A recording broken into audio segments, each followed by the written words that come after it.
at Southborough High School. My name is Brian Burns, and I'm the Deputy Head Teacher and Teacher of Economics at A Level. I'm going to be sharing with you shortly my presentation on what it's all about and look at also some of the examples of the work that students have been looking at, investigations they've been doing over the last couple of months. We then go on to look at what it leads to, what job can you do later on, what could you study at university before even going into the job world. So first of all, let's share my presentation with you.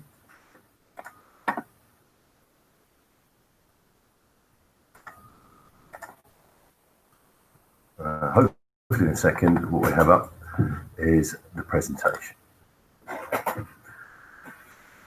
Many people are thinking of taking A-level economics, really haven't got a clue what it's about to start with.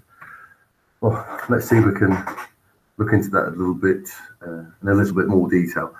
First of all, the world has scarce resources in terms of the money that we have, the land that we have, the people, and the entrepreneurship that we have.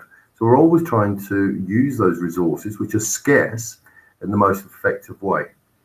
In addition to that, we make economic decisions every day. And whether it's, should we go to the cinema or should we go to Nando's? So these decisions we're making every day, and they're actually economic decisions. They have what's called an opportunity cost associated with them. So a little bit more detail, to a little bit more concrete here. What is economics all about? It's about how governments, firms and individuals can solve the world's desires for unlimited needs and wants with those scarce resources that I talked about, the scarce land, the scarce capital that we have available. And how we as individuals and firms and governments make those decisions as to what is going to be provided, what needs and wants will be provided. So I'm just going to go take you through the next set of slides, and I will stop talking for you at any time that you can just stop the presentation and have a read or a reread of what we're going through.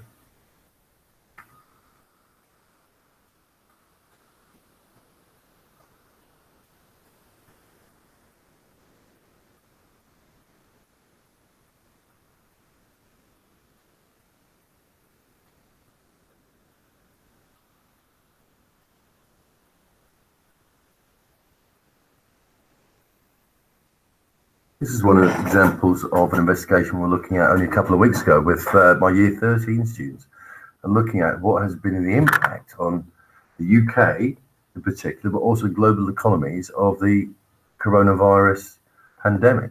How has it impacted the growth of our country in terms of economic growth and other countries around the world? We've had figures released only yesterday stating from the government stating that our economy has shrunk by over 19%. Another example, something I was discussing with students today, was HS2, the high-speed railway link. Is that good or is it bad? There are always two sides. There are people that want it built and would be promoting the benefits that this would bring to the country and to certain regions in particular. On the other hand, there are those that would argue that it has a great environmental impact. It's actually a bit of a white elephant, and it'd be a lot of money spent, which could be spent elsewhere. Other things, discussed this in the summer term of Year 12, was, should we tax robots? It's a growing phenomenon, and we've seen how we've all used technology over the last 6 months. Due to lockdown, and whether it's for schoolwork or whether it's for, with Zoom quizzes on a Friday evening with friends, we look at what is the growing automation, the use of robots, technologies, what impact has it had on us as individuals, as firms, and as a country. Another area we've been looking into was the electrification of cars. We've seen the growth in Tesla in particular, but other manufacturers got on board and with the e-vehicles, electric vehicles. Will it stop polluting? Will we stop polluting as we drive to work?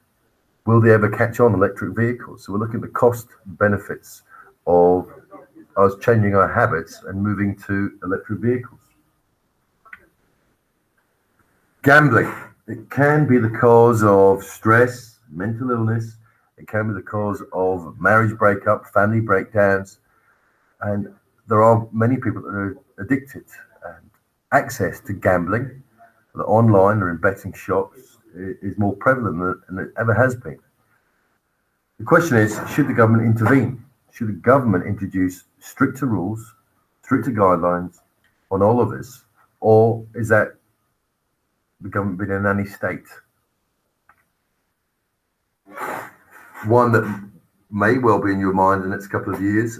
Some of you certainly will be wanting to go to university to study perhaps economics or something similar. But with the cost of degrees now being £9,000 a year on average at whatever university you go to, and that doesn't include living expenses, where many students are taking out further loans to live, is it really worth it? Should we have to pay for it, or should the government pay for it as they used to do 20 years ago? So these are just some of the examples we've been looking at in the last few months. The students have found very interesting and actually quite revealing, and differences of opinion that come out from the students and from myself make for great discussion. So the next few slides, it will just take you through some of the other aspects of the course, a little bit more detail about the assessment routes, the examinations, and what you can do further down the line.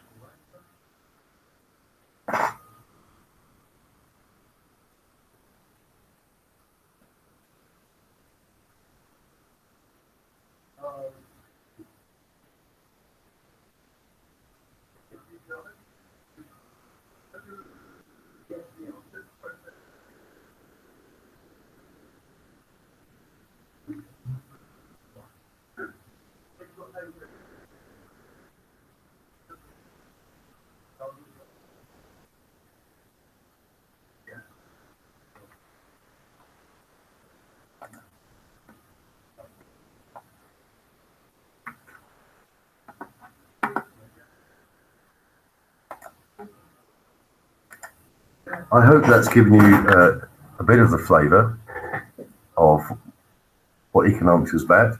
If you have any specific questions, you can pop by my office. You can speak to me on open evening on Wednesday, the 7th of October, or after that to find out a little bit more of the course, or even attend one of the Year 13 lessons. Okay, look forward to meeting you next week.